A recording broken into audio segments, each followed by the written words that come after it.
ಸುಖಕ್ಕೋಸ್ಕರ ತನ್ನ ಬಾಳ್ನ ತ್ಯಾಗ ಮಾಡೋನೇ ದೊಡ್ಡ ವ್ಯಕ್ತಿ, ಮಹಾನ್ ವ್ಯಕ್ತಿ.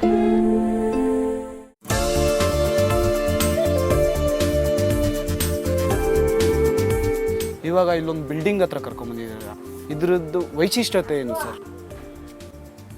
ಇದ್ರ ವೈಶಿಷ್ಟ್ಯತೆ ಏನಪ್ಪ ಅಂತಂದರೆ, ನನ್ನ ತಂದೆ 1925ನೇ ಇಸ್ವಿಯಲ್ಲಿ ಹುಟ್ಟಿದ್ರು, ಮೈಸೂರಲ್ಲೇ ಹುಟ್ಟಿದ್ರು. ಓಕೆ. ಸುಮಾರು ಕೆಲವು ತಿಂಗಳು ಮಗು ಏನೋ ಅಂತ ಕಾಣುತ್ತೆ ಅವರು. ಆ ಟೈಮಲ್ಲಿ ಅವ್ರ ತಾಯಿನ ಅವ್ರು ಕಳ್ಕೊಂಡ್ರು. ತದನಂತರ ಅವ್ರನ್ನ ಅವರ ಸೋದರತ್ತೆ, ಅಂದರೆ ಸಾಕು ತಾಯಿನೂ ಅವರೇ, ಸೋದರತ್ತೆ ಕೂಡ ಅವರೇ, ಅವರು ಅವ್ರನ್ನ ದತ್ತು ತಗೊಂಡು. ನನ್ನ ತಂದೆಯ ಸಾಕು ತಾಯಿ ಇದ್ದ ಮನೆ ಇದು. ಓಕೆ. 1926-27ರಿಂದ ಹಿಡಿದು ಸುಮಾರು 42-43ನೇ ಇಸ್ವಿವರೆಗೂ ನನ್ನ ತಂದೆ ಬೆಳೆದಂತಹ ಜಾಗ ಇಲ್ಲಿ ಅವ್ರ ಮನೆ ಇತ್ತು. ಓಕೆ. ಅವರ ಸಾಕು ತಾಯಿ ಬದುಕಿರೋ ಅಷ್ಟು ದಿವಸನೂ ಇಲ್ಲೇ ಅವರು ಜೀವನ ನಡೆಸ್ತಾ ಇದ್ರು. ಓಕೆ. ಅದೇ ಇದರ ಮಹತ್ವ. ಓಕೆ ಸರ್, ನೆಕ್ಸ್ಟು ಇನ್ನೊಂದು ಜಾಗ ತೋರಿಸಿ.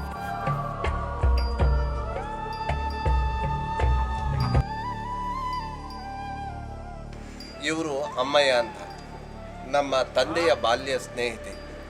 ಇವರಿಬ್ಬರು ಅಕ್ಕಪಕ್ಕದ ಮನೇಲಿದ್ದರು. ಇವರು ಬಾಲ್ಯದಲ್ಲಿ ಹೇಗೆ ಅವ್ರ ಜೊತೆ ನಡ್ಕೋತಿದ್ರು, ಏನು ಆಟ ಆಡ್ತಿದ್ರು, ಏನು ಮಾಡ್ತಿದ್ರು ಅಂತೆಲ್ಲ ಇವ್ರ ಬಾಯಿಂದನೇ ಕೇಳಿ ತಿಳ್ಕೊಳ್ಳೋಣ. ಅಚ್ಚುತ ಅವನು ಯಾವಾಗ ಅಶ್ವತ್ಥ ಆದ್ನೋ ನನಗೆ ಗೊತ್ತಿಲ್ಲ. ನೀವೆಲ್ಲ ಜೊತೆಲೆ ಆಟ ಆಡ್ತಿದ್ರಾ? ಆಟ ಏನು ಆಟ ಆಡ್ತಿದ್ರಿ? ಹೇಳಿದ್ನಲ್ಲ, ಇದು ಕುಂಟ ಬಿದ್ದಿ, ಹಾಂ ಕೈ ಮೇಲೆ ಕವಡೆ, ಹಾಂ ಚೌಕ ಬರ, ಕೂತ್ಕೊಂಡು ಹಾಂ ಏನೋ ಆಡ್ತಿದ್ದಪ್ಪ. ಮತ್ತೆ ಮಳ್ಳ ಒಂದು ಗಿಳ್ಳಿಪೋ ಹಾಂ ಆಟ ಆಡ್ತಾ ಇದ್ವಿ. ಎಷ್ಟು ವರ್ಷದವರೆಗೂ ಅವರು ಈ ಮನೇಲಿ ಇದ್ರು? ಒಂದು 15-16 ವರ್ಷ. ನಾನು ಈ ಮನೆಯಲ್ಲಿದ್ದೆ, ಇದು ನಮ್ಮ ಅಪ್ಪನ ಮನೆ. ಅಲ್ಲಿಗೆ ಡೈಮಂಡ್ ಶೇಪ್ನಲ್ಲಿರೋದು ಜಾಲರಿ ಅಂತಾರೆ, ಆಗಿತ್ತು. ಅವರೆಲ್ಲಾದರೂ ಸ್ಕೂಲಿಂದ ಮಕ್ಕಳನ್ನ ಎಲ್ಲಿಗಾದ್ರೂ ಕರ್ಕೊಂಡು ಹೋಗ್ತಾ ಇದ್ರು, ದೀಪಮ್ನವ್ರ ಸ್ಕೂಲ್ನಲ್ಲಿ. ಅವರು ನನ್ನನ್ನು ಬೆಳಿಗ್ಗೆ ಬೇಗ ಹೇಳು ಅಂತ ಹೇಳಿರ್ತೀನಿ. ನಾನು ಎಚ್ಚರ ಆಗ್ತಾ ಇರಲಿಲ್ಲ, ಚಿಕ್ಕವಳು. ಅವನು ಬಂದ್ಬಿಟ್ಟು ಇಲ್ಲಿ, ನನ್ನ ಹೆಸರು ಸುಬ್ಬಲಕ್ಷ್ಮಿ, ನಾಗಲಕ್ಷ್ಮಿ, ಕರಿಘಟ್ಟಕ್ಕೆ ಹೋಗುವಾಗ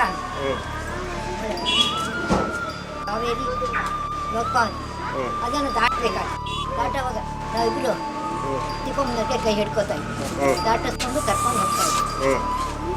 ಆಮೇಲೆ ಅವನು ಬೇಗ ಹೇಳ್ತಾ ಇರಲಿಲ್ವಲ್ಲ ನಾನು, ಅವ್ರು ಬಂದ್ಬಿಟ್ಟು ಅಮ್ಮಯ್ಯ ಹೇಳು ಅಕ್ಕಮ್ಮ ಕರೆಯುತ್ತೆ ಅಂತ ಕೂಕೋತಿದ್ದ. ನಾನು ಅವಾಗ ಹೇಳ್ತಾ ಇದ್ದೆ, ಹೇಳ್ಬಿಟ್ಟು ನಮ್ಮಪ್ಪನೇ ಬರ್ತಾ ಇದ್ದೆ.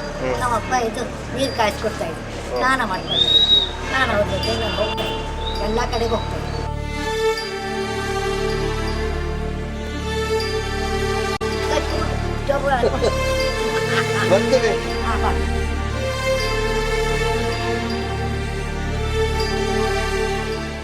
ಅಶ್ವಥ್ ಅವರು ಈ ಸ್ಕೂಲಲ್ಲೇ ಪ್ರೈಮರಿ ಮಿಡ್ಲು ಎರಡೂ ಓದಿದ್ದು.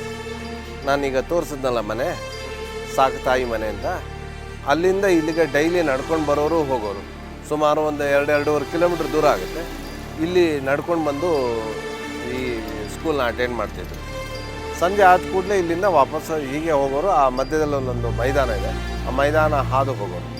ಹೈಸ್ಕೂಲ್ನ ಇನ್ನೊಂದು ಬೇರೆ ಕಡೆ ಓದಿದ್ರು, ಬನ್ಮಯ ಸ್ಕೂಲಲ್ಲಿ, ಅಲ್ಲಿ ತೋರಿಸ್ತೀನಿ.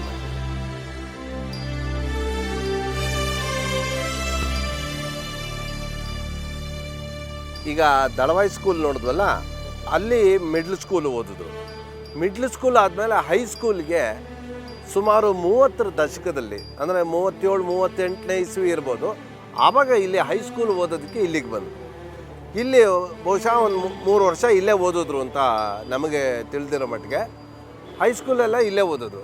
ಈ ಸ್ಕೂಲ್ ಫೌಂಡರ್ ಇದ್ದಾರಲ್ಲ ಬನ್ಮಯ ಅಂತ, ಅವ್ರ ಮಗನೂ ಬನ್ಮಯ, ಎಂಥದೋ ಬನ್ಮಯ ಅಂತ. ಅವರು ನಮ್ಮ ತಂದೆ ಇಬ್ಬರು ಕ್ಲಾಸ್ಮೇಟ್ಸು ಅಂತ ನಮ್ಮ ತಂದೆಯವರು ನಮಗೆ ಹೇಳ್ತಾಯಿದ್ರು. ಇಲ್ಲಿ ಹೈಸ್ಕೂಲ್ ಓದಿದ ನಂತರ ಕಾಲೇಜ್ಗೆ ಯುವರಾಜಸ್ಗೆ ಸೇರೋದು, ಇಂಟರ್ಮೀಡಿಯೇಟ್ ಓದೋದಕ್ಕೆ. ಈಗ ನಾವೇನು PUC ಅಂತೀವಿ, ಅದನ್ನು ಆವಾಗಿನ ಕಾಲದಲ್ಲಿ ಇಂಟರ್ಮೀಡಿಯೇಟ್ ಅಂತ ಕರಿತಿದ್ರು. ಅದನ್ನು ಓದೋಕ್ಕೆ ಯುವರಾಜ ಸ್ಕೂಲ್.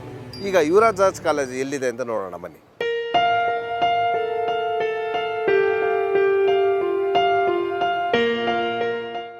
ಬನ್ಮಯ ಹೈಸ್ಕೂಲಲ್ಲಿ ಓದ ಆದಮೇಲೆ ಈ ಕಾಲೇಜಿಗೆ ಬಂದು ಇದು ಸುಮಾರು 1940ನೇ ಇಸ್ವಿ ಇರ್ಬೋದು. ಆವಾಗಿಂದ ಒಂದು 2 ವರ್ಷ ಇಲ್ಲೇ ಓದೋದು.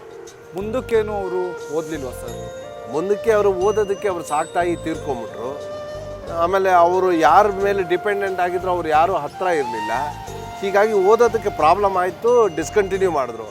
ಆದರೆ ಈಗ ನಾವು ಏನು KPSC UPSC ಎಕ್ಸಾಮಿನೇಷನ್ ಅಂತ ಹೇಳ್ತೀವಿ, ಅದೇ ಥರ ಕಾಂಪಿಟೇಟಿವ್ ಎಕ್ಸಾಮಿನೇಷನ್ ಆ ಬ್ರಿಟಿಷ್ ಟೈಮಲ್ಲೂ ಇತ್ತು. ಆವಾಗ ಹೈಯರ್ ಅಕೌಂಟ್ಸ್ ಅಂತ ಒಂದು ಎಕ್ಸಾಮಿನೇಷನ್ ತೊಗೊಂಡು ಸ್ಟೇಟ್ಗೆ 7th ರ್ಯಾಂಕ್ ಬಂದಿದ್ದರು. That is is achievement. ಈಗ ಇಲ್ಲಿ ಭಾರತ ಡಯಾಗ್ನೋಸ್ಟಿಕ್ ಲ್ಯಾಬ್ ಅಂತ ಏನಿದೆ, ಅದು 40ರ ದಶಕದಲ್ಲಿ ನಮ್ಮ ತಂದೆಯವರು ಕೆಲಸ ಮಾಡ್ತಿದ್ದ ರೇಷನ್ ಆಫೀಸ್ ಆಗಿತ್ತು. ಫುಡ್ ಆ್ಯಂಡ್ ಸಿವಿಲ್ ಸಪ್ಲೈಸ್ಗೆ ಇಲ್ಲಿ ಆಫೀಸ್ ಮಾಡ್ಕೊಂಡಿದ್ರು. ಅದರಲ್ಲಿ ನನ್ನ ತಂದೆ ರೆವಿನ್ಯೂ ಇನ್ಸ್ಪೆಕ್ಟರ್ ಆಗಿ ಕೆಲಸ ಮಾಡ್ತಿದ್ರು. ಚಿತ್ರರಂಗಕ್ಕೆ ಬರೋದಕ್ಕೂ ಮುಂಚೆ 1954ನೇ ಇಸ್ವಿಲಿ ಅವರು ಚಿತ್ರರಂಗಕ್ಕೆ ಬಂದರು. ಅಲ್ಲಿವರೆಗೂ ಇಲ್ಲಿ ಕೆಲಸ ಮಾಡ್ತಿದ್ರು.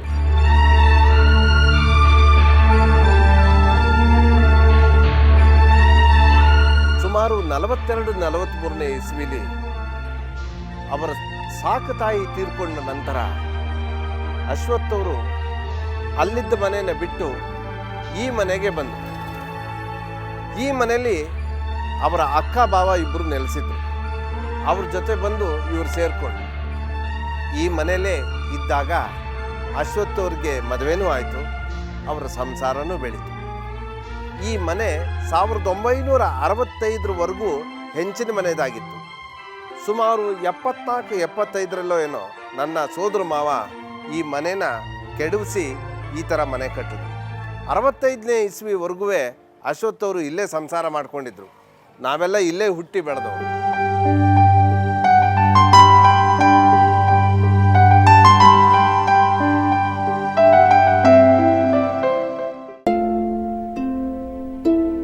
ಇತರರ ಸುಖಕ್ಕೋಸ್ಕರ ತನ್ನ ಬಾಳ್ನ ತ್ಯಾಗ ಮಾಡೋನೇ ದೊಡ್ಡ ವ್ಯಕ್ತಿ, ಮಹಾನ್ ವ್ಯಕ್ತಿ.